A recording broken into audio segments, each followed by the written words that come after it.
My son asked me to pay for a vacation for his family under the pretense that we'd all be going together, but in truth, they didn't want me there. I paid for the tickets and the hotel, only to find out later, through his wife, that I wasn't allowed to join them on the trip I had funded. At the very last moment, right before the flight, I canceled everything and got my money back. They didn't go anywhere, and that's when the real war between us began. Hey there, my steadfast friends. Before we jump into today's tale of sun-bleached betrayal, do me a favor. Type the name of your city in the comments. Let's see how far this little community of ours reaches across the map. And if you're new here, tap subscribe so you don't miss the moment when justice finally lands like a wave on hot sand. I'm Gloria Mayfield, 66, grandmother of 2, survivor of widowhood, knee pain, and the occasional scam phone call. Yet none of that prepared me for the day my only son tried to sell me the dream of family togetherness on my dime. It started with an afternoon ring that lit up my caller ID. David, mobile, I answered, already smiling at the thought of his gentle baritone. Mama, he sang.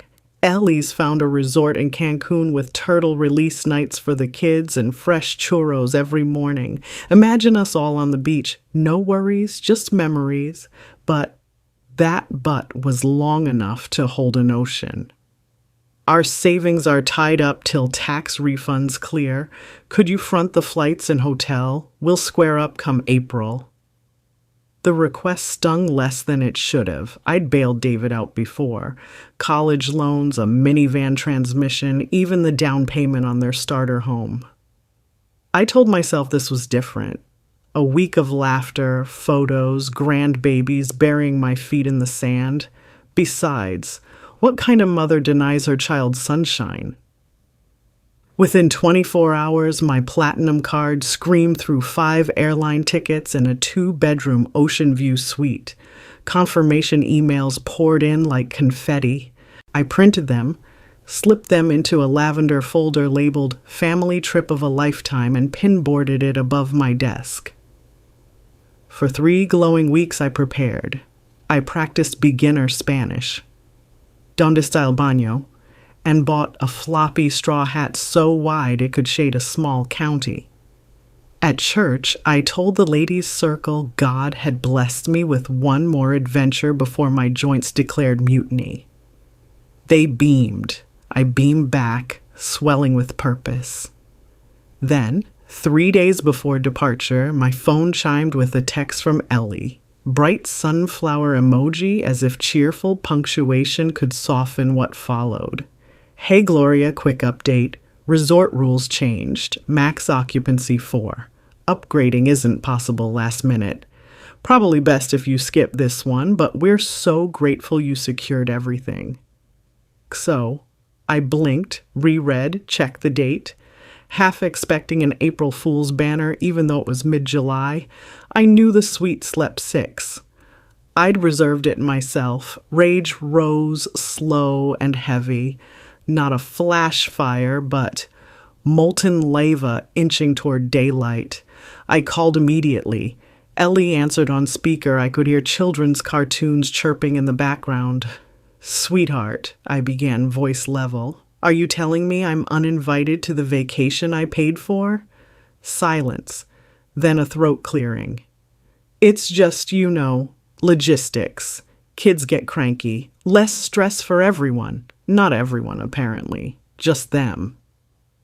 I ended the call before any 4-letter words escaped, then opened my laptop. Fine print I'd skimmed weeks earlier suddenly gleamed like buried treasure. Free cancellation until 11:59 p.m. tonight. Thank you, Lord. I stared at the cancel reservation button so long the cursor pulsed like a heartbeat. My conscience whispered the usual motherly hymns. Turn the other cheek, Gloria.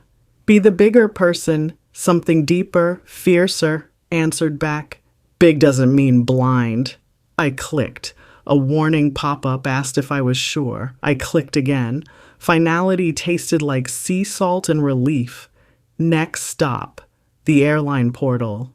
4 swift cancellations later, my inbox chimed with refund notices, funds returning in 7 to 10 business days. I leaned back, breathing slower than I had in weeks. The lavender folder came down, pages shredded into purple snow that carpeted the floor. Almost instantly, my cell vibrated. David. I let it ring. Once, twice, 5 times, until voicemail swallowed his confusion. Let him stew, I thought, because a lesson of respect is stronger when served hot and unexpected. Yet even as satisfaction warmed me, a tremor of dread crept in. Family wars rarely end with a single volley, and something told me Ellie wouldn't surrender quietly. I shut my eyes, picturing the storm clouds already massing over our once bright shore. Stay close, friends. In part 2, the phones won't stop ringing. The accusations will fly higher than any beach kite, and one brazen Facebook post will drag my name through more sand than Cancun could ever hold. You do not want to miss how the first salvo of this vacation battle ricochets back at the shooters. The cancellations were barely an hour old when my cell phone erupted like a carnival booth gone berserk. Calls, texts, video chats, even a group message titled Vacation Emergency. I silenced them all and brewed coffee as dark as my mood. The moment caffeine settled into my veins, I dialed voicemail. 27 new messages. David's first recording was bewildered. Mom, the airline says you reversed everything. Must be a mistake. Call me. The second was bruised. We've already told the kids about the sea turtles. They're sobbing, Mom. By the 5th, exasperation flared. Ellie's in tears. Why would you sabotage your own grandchildren? Tears? She'd banished me from the trip I financed, yet somehow I was the saboteur. I deleted each message in turn, more determined with every swipe. But the 6th message wasn't David, it was Pastor Rhonda. Sister Gloria, there's a Facebook post tagging you. Perhaps call me before you respond? My stomach tightened. I opened Facebook and found Ellie's glossy family selfie. Children in travel neck pillows, David grinning like a toothpaste model, suitcase tower behind them. The caption read, "Heartbroken. Our dream vacation ruined because someone we trusted canceled everything without warning. Pray for peace and for Grandma's sudden change of heart." 1,000 reactions bloomed. Sad faces, angry faces, comments dripping with sympathy for the poor kids.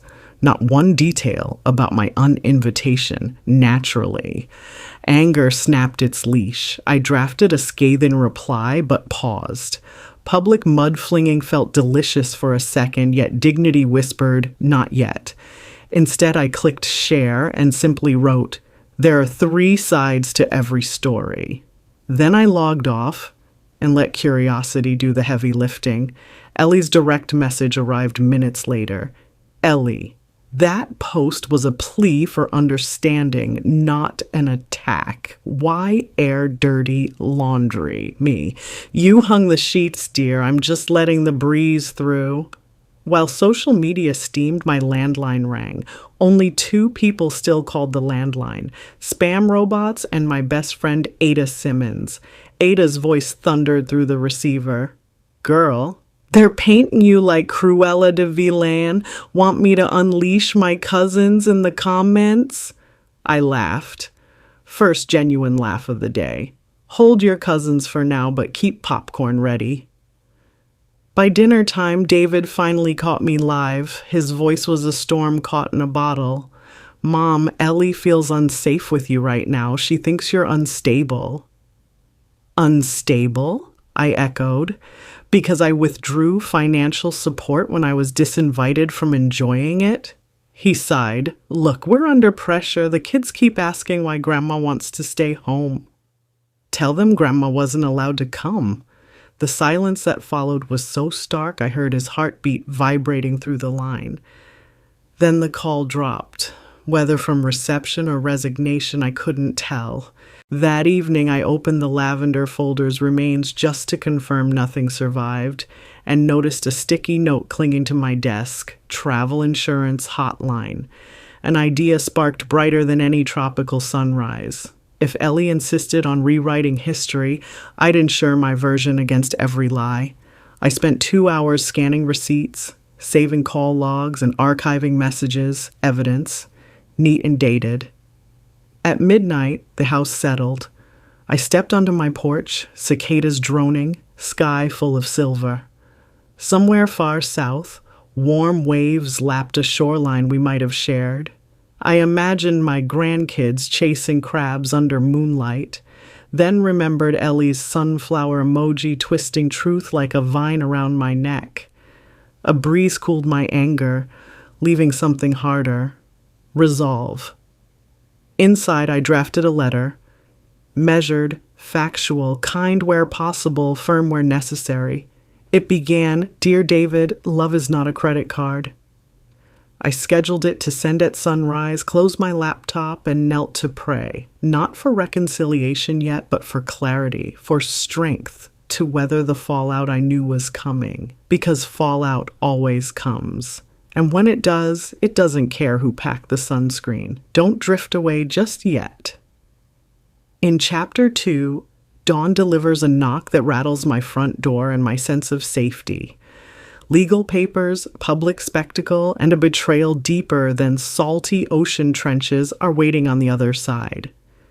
Type continue to witness the first cannon blast in our family's all-out war. Morning sunlight hadn't yet painted the lace curtains gold when a fist thundered against my front door. Not the friendly rat-tat of a neighbor borrowing sugar. This was the hammer of someone who believed paperwork could be a weapon.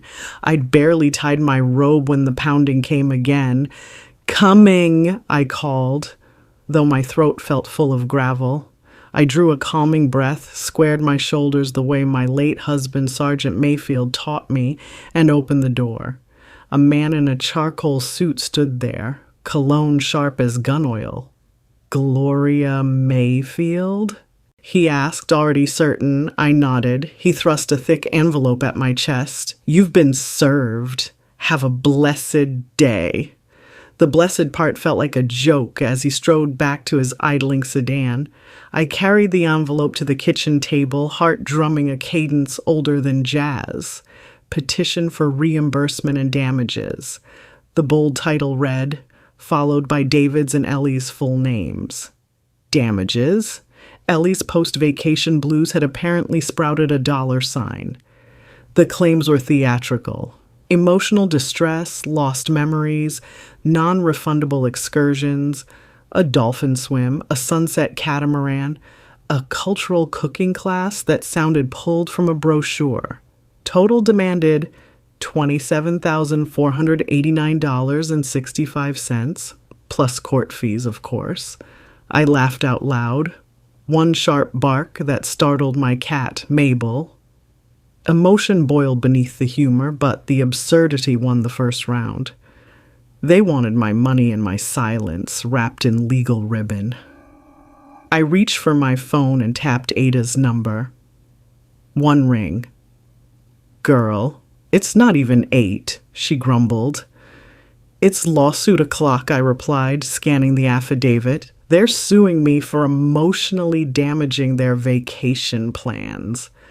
Ada's yawn morphed into a cackle. "Get your lipstick glow. We're seeing a lawyer." By 11, we were seated across from Janelle Price, a litigator whose reputation traveled faster than gospel gossip. Her office smelled of leather and calm. She adjusted her tortoise-shell glasses as I relayed the saga, from flopped hats to sunflower texts. When I finished, she tapped the affidavit with a lacquered nail. "Bluff. But a nasty one," she said. "No signed contract, no legal standing. They're counting on intimidation and social shame." I exhaled. "So we ignore it?" "We answer once," she said. "So the court sees you're neither senile nor negligent. Then we counter in a language bullies fear. Hard facts. Janelle drafted a response that afternoon, weaving receipts, cancellation policies, and Ellie's own messages into a tapestry sharp enough to slice through courtroom nonsense. Ada watched, eyes gleaming like a proud aunt at graduation. Before we left, Janelle gave me homework. Gather every text, voicemail, and Facebook screenshot. Truth, she said, is a shy bird. Cage it before it flutters away. That night, the shy bird filled my hard drive. I created folders, trip messages, payment receipts, social media posts, each labeled with military precision. While files uploaded, my phone buzzed with notifications. Ellie's post had spawned a second wave of sympathy. Someone tagged me in a comment questioning whether I was battling dementia. Another suggested I'd always resented Ellie's beauty. I sipped peppermint tea, screenshot every insult, and saved them under evidence. Defamation. Around midnight, David called. I answered, voice steady as a church bell. Mom, Ellie says you hired a lawyer. I did. Silence crackled. I heard children's TV in the background, some cartoon laughing where no one else could. David, I said softly, do you believe I'm unfit? That I owe you damages? His exhale trembled. I don't know what to believe anymore. Believe the mother who kept every baby tooth in a candy tin, I said. Believe the woman who stayed up 3 nights sewing your senior prom tux when the rental store double booked. But most of all, believe the bank statements. He whispered my name, but Ellie's voice cut in, sharp, off phone, yet audible. We're done pleading, David. The line went dead. I stared at the dark screen until its reflection showed a woman both weary and fiercely alive.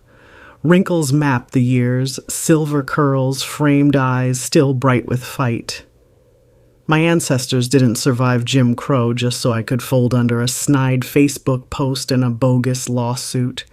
The thought electrified me. I opened a new document, public statement draft. I wouldn't sling mud, but I would plant truth where everyone could see it sprout. Yet even as words flowed, unease twisted my gut. Legal threats were one thing. Ellie's pride was another beast entirely. Pride, I knew, makes desperate people reckless. Hold tight, friends. Desperation knocks louder than any courier, bringing a scheme so low it nearly steals not just my savings, but my good name. 3 days after the lawsuit landed, I woke to a blizzard of email alerts from First Horizon Bank. My checking account, savings account, and the modest trust fund I'd set aside for college-bound grandkids were all temporarily restricted pending investigation. I called the bank. Pulse sprinting, a polite but robotic representative explained the freeze stemmed from a bankruptcy filing naming me as a disputed creditor. The petition, filed by Eleanor R. Mayfield, claimed she and David had incurred life-destabilizing debt when a relative maliciously canceled a fully prepaid family trip. In a single signature, Ellie had tried to drag me into Chapter 13 quicksand, hoping the court would seal my funds until her fiction resolved. I hung up, hands shaking, and drove straight to Janelle's office.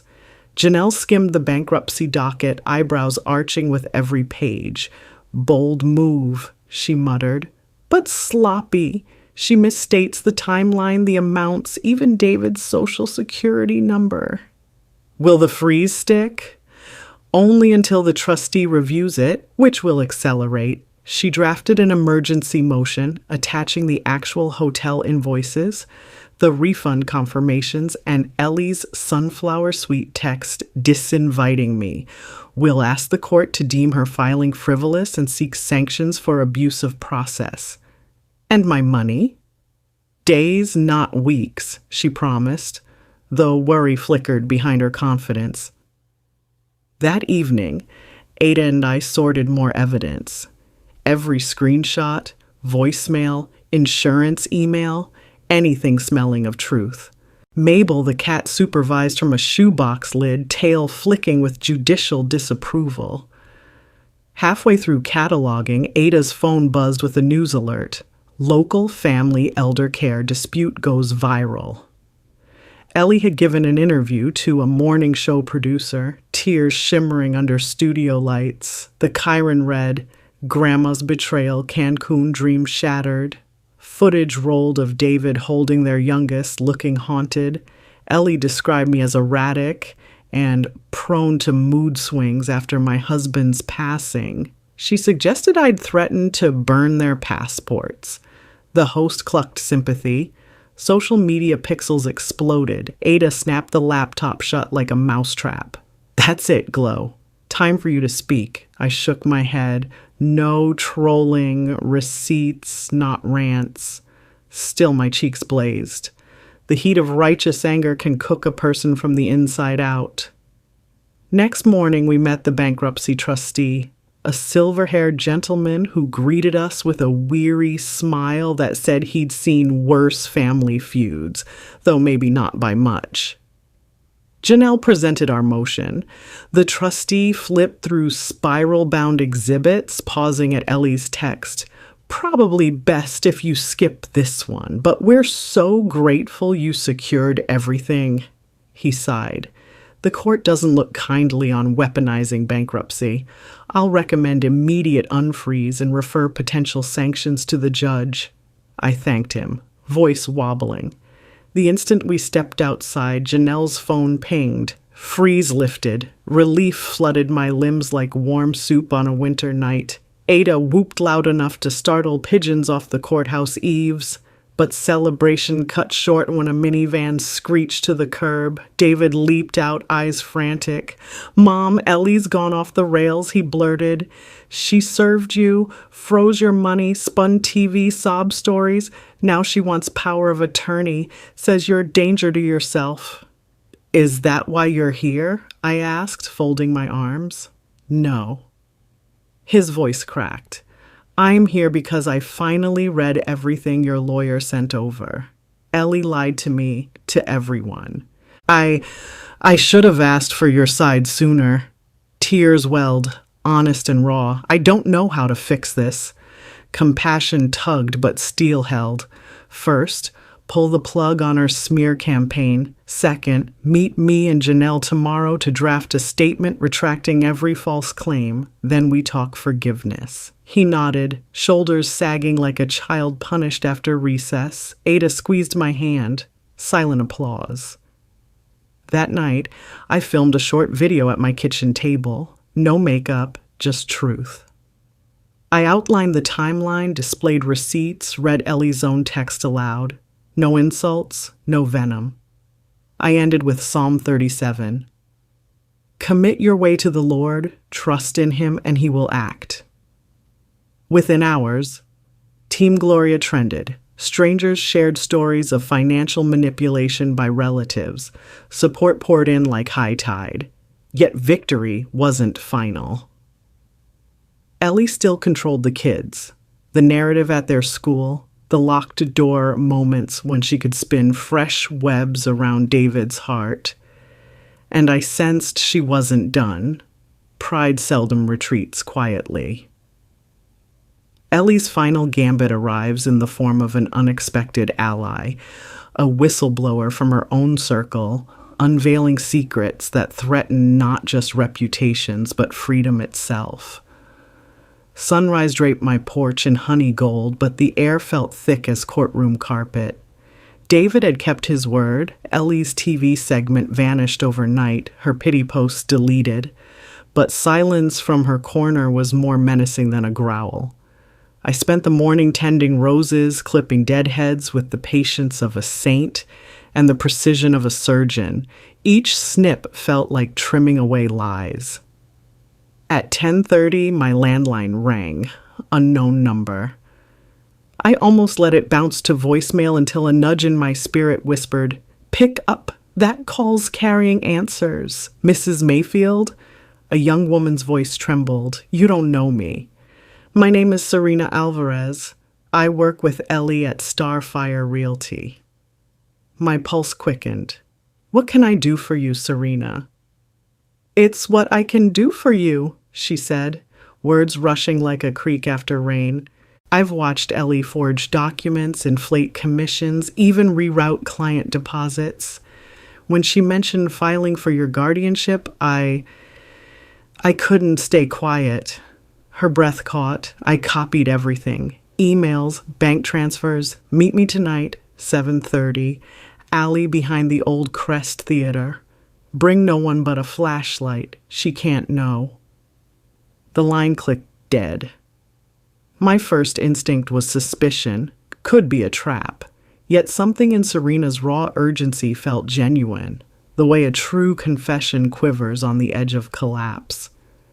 I texted Janelle, possible whistleblower, will update. Then I prayed, hands clenched around pruning shears. 7:30 found me parked beneath a flickering lamppost behind Crest Theater, its faded Art Deco sign casting crooked shadows. The alley smelled of damp brick and cinnamon, nearby bakery vents still exhaling tonight's rolls. I clutched a mag light like scripture. Footsteps approached. Serena emerged, petite, hoodie up, clutching a slim black flash drive. I can't stay, she whispered, eyes darting. Ellie bribed the notary who stamped that guardianship draft. She laundered the trip money through her business account, then claimed bankruptcy to erase other debts. And there's more. She pressed the drive into my palm. Client escrow funds, hundreds of thousands. If she buries you legally, she thinks no one will believe you when the rest unravels. Cold washed over me. Serena stepped back. Please, protect yourself and maybe the rest of us. Then she disappeared into the streetlight haze, leaving me alone with the drive humming in my fist like a live wire. At home, I booted my laptop, heart pounding. The folder tree on the USB opened to spreadsheets, scanned checks, and a PDF labeled Notary Chat. Screenshots of Ellie coaching a notary on backdating forms. Proof so damning it rattled my teeth. I phoned Janelle on speaker. She whistled low. Gloria, this isn't just civil, it's criminal. My stomach twisted. We turn it in? We will, but timing matters. If the district attorney moves first, Ellie may claim whistleblower immunity herself and paint you as vengeful. She exhaled. Give me until dawn to prepare a sealed submission. We strike while she's still bragging, not bargaining. I logged off and leaned back, rubbing aching wrists. Outside, cicadas shrilled like faulty smoke alarms. Inside, memories flickered. David's first steps. Ellie's radiant smile on their wedding day.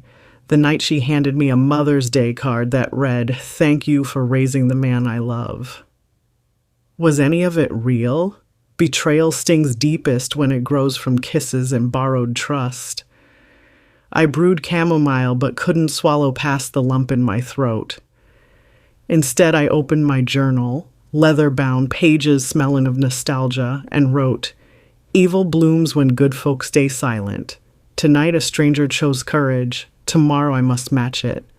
Close to midnight, my phone dinged. A single text from David. David. Mom. Ellie says the bank freeze was a misunderstanding and she wants to make peace. Can we talk tomorrow? Alone? Alone. The word felt like an ambush wrapped in apology. Still, David was my son. Whatever storm we walked through, I'd keep a lantern lit. I responded, 10 a.m., my porch. Bring honesty. Leave lawyers. After sending, I knelt beside my bed, arthritic knees complaining. I prayed not for revenge, but for revelation. That truth shined so bright, no one could pretend it wasn't daylight. Yet as I crawled beneath the quilt, unease coiled tight. Ellie wasn't the retreating kind. A cornered fox bites harder. And if Serena's trove was accurate, tomorrow's porch meeting might be the fuse that ignites the last, fiercest explosion. The porch smelled of jasmine and wet oak when David arrived, shoulders hunched, eyes hollow like someone who'd stared too long at a burning bridge. He sat on the swing opposite me, its rusty chain creaking under the weight of unfinished sentences. I offered sweet tea. He waved it away, palms shaking. "Mom," he began, voice frayed, "Ellie's lawyer says you hacked her accounts. She wants me to file a police report."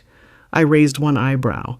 "You mean the same accounts funneling client money into personal vacations? Because I have evidence. That's called whistleblowing, not hacking."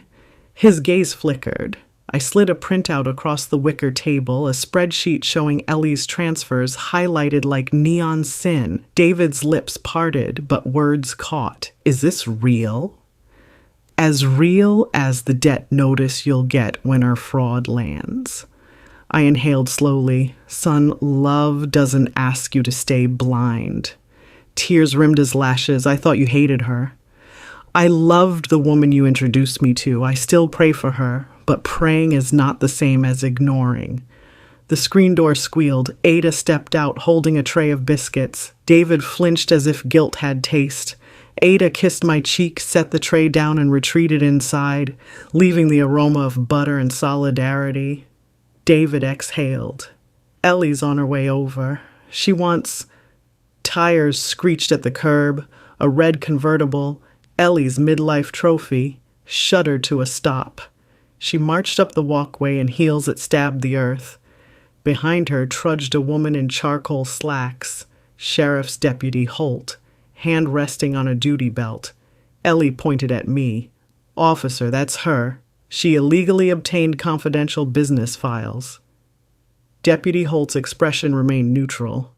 "Ma'am, mind if we talk?" "Happy to," I said, producing Janelle's sealed envelope. "Inside you'll find evidence of felony embezzlement and forgery, plus notarized chain of custody from a third-party informant." Ellie's bravado wavered. "That flash drive was stolen." "Serena had lawful access," I replied, "and she feared retaliation. Whistleblower protections are clear."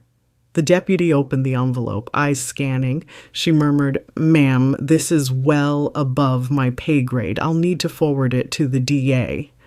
She looked at Ellie. "Until they review, nobody's being arrested yet, but I advise you to seek counsel." Ellie's face drained. "You believe her over me?" "I believe documents," Deputy Holt said, tipping her hat before walking back to her cruiser. Ellie turned on David. "You let her ambush me." He stepped between us. For the first time in months, his spine looked familiar, straight, unyielding. I let truth speak. "We'll deal with consequences together, but it starts with honesty." Ellie's eyes darted, searching for cracks in his resolve. Finding none, she pivoted, heels clicking a retreat to her car. The engine revved, then faded down Maple Street like a tantrum on four wheels. The swing stilled, cicadas droned, David sank onto the steps, burying his face in calloused hands. I sat beside him, letting silence cradle fragile reconciliation.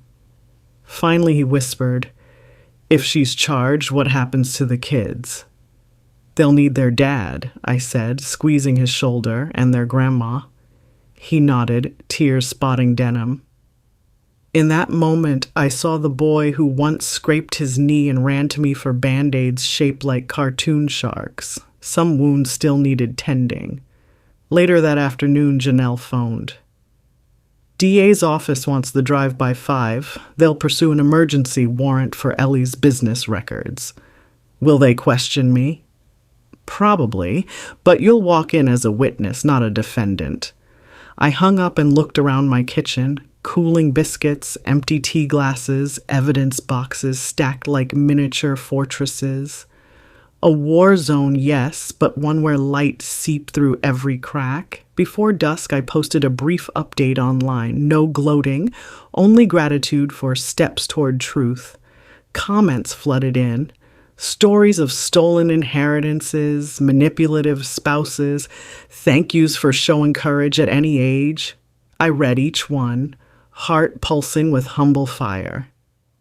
Night settled. Mabel curled atop my lap, purring victory prayers.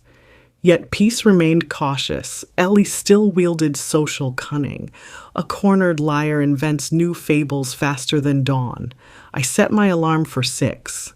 Tomorrow held depositions, flash cameras, perhaps handcuffs, maybe even healing. I whispered a final petition heavenward. Let justice roll down like waters, but keep my family from drowning. Courtrooms have their own weather. Too much fluorescent light, air conditioning that chills bones and memories alike, and a hush so tight you can feel truth straining at its seams. On Monday morning, I stepped into Jefferson County Superior Court, wrapped in my church best navy dress and a shawl. Ada crocheted the night my husband died, armor of yarn and prayer. David trailed beside me, tie askew, cheeks hollow from sleepless nights. At the far end of the corridor, Ellie stood with her attorney, Mr. Slick as Teakwood Braun, whispering like conspirators in a spy flick. She wore white, of course, as if purity could be rented by the hour. Judge Marisol Campanella, a woman rumored to smile only for newborns and acquittals, called the emergency evidentiary hearing to order.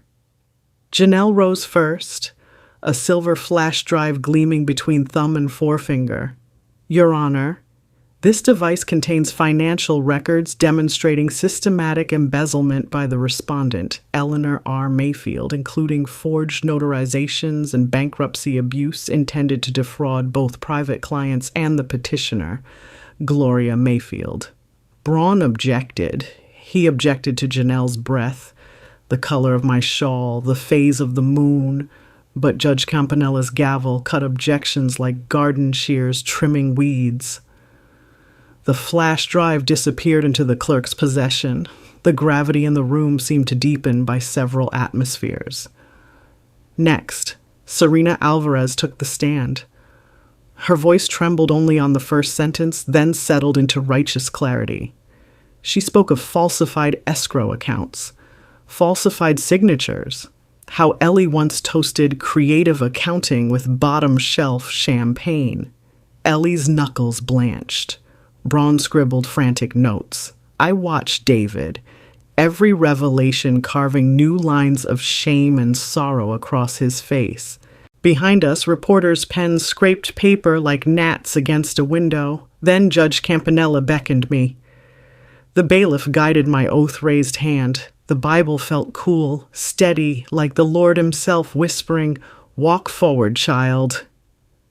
I testified to the phone call that began the cascade, the cancellation button I'd pressed with trembling resolve, the guardianship threats, the frozen accounts.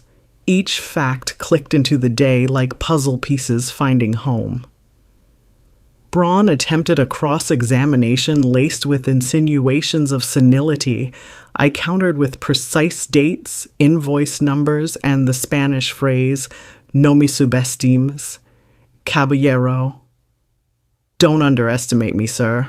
Laughter rippled. Even the stenographer bit her lip. Lunch recess arrived. I found David slumped on a marble bench.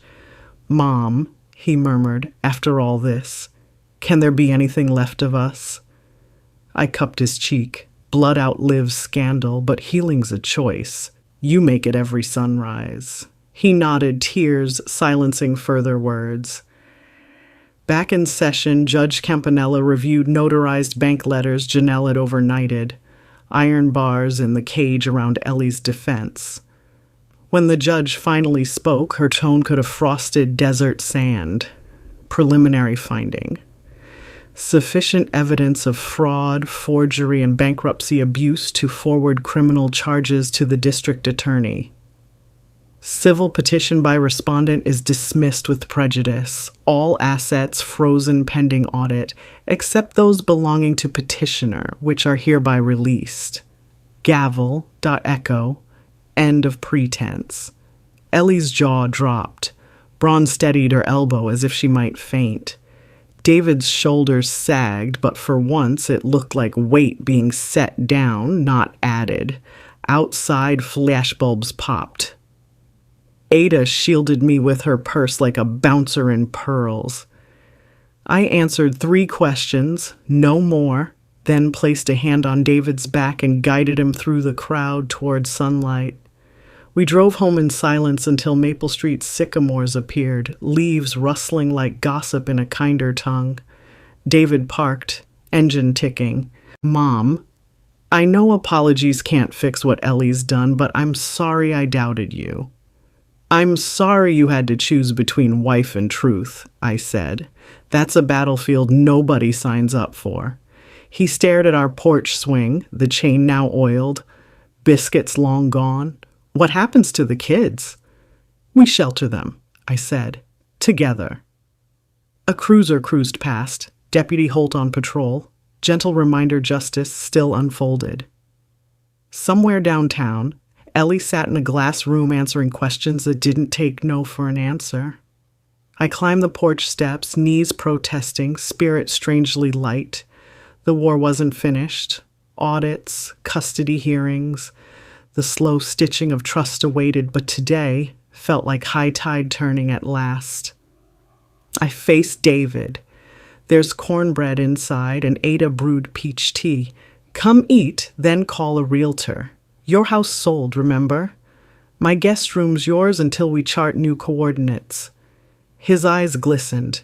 He followed me into the house where warm air smelled of cinnamon and possibilities. The courthouse victory was only the first ripple.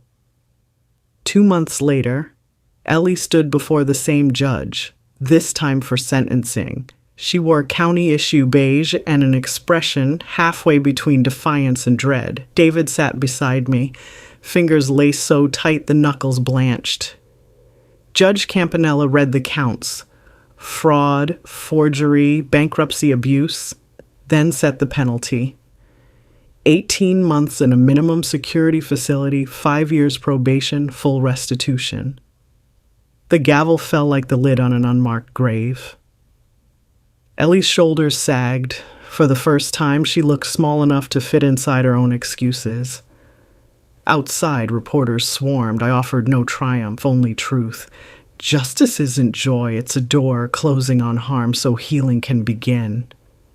Cameras whirred, but my eyes stayed on David, who stared at the squad car carrying away the woman he once called forever. 1 week later, a soft September sun warmed my kitchen as the grandkids, Lily, 9, and Micah, 6, sat at the table, crayons rolling like marbles. They knew Mommy was away sorting big grown-up mistakes. Today they wanted answers. Grandma, Lily asked, brow furrowed, did you put Mommy in timeout? I knelt so our eyes met. Sweetheart, grown-ups make choices. Sometimes those choices hurt people. When that happens, grown-ups have consequences, not punishments. Micah blinked. Will she say sorry? I hope so, I said, fingertips brushing his curls. Saying sorry is the first brick in rebuilding a bridge. The door creaked. David entered with groceries and a weary smile. Ada stirred soup on the stove, humming a hymn that braided sorrow and hope. The house smelled of time and second chances. Over lunch, David cleared his throat. Mom, I've started counseling, figuring out why I ignored the red flags. He swallowed. I'd like us all to go. Family therapy, to mend what's breakable. My heart swelled like bread in a warm oven. Yes, son, healing's a group project.